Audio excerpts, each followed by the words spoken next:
ఆకాశం దిగి వచ్చి మబ్బులతో వెయ్యాలి మన పందిరి.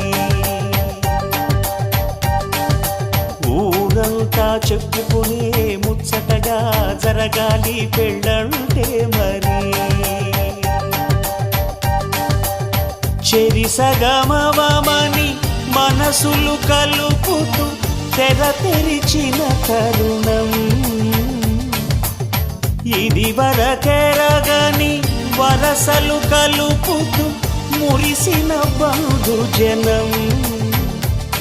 మా ఇళ్ళలేత మా వెళ్ళ తోరణాలన్నీ పెళ్లి శుభలేఖలే. అక్షింతలేసి ఆశీర్వదించమను పిలుపులైన వీగాలులే. ఆకాశం దిగి వచ్చి మబ్బులతో వెయ్యాలి మన పందిరి.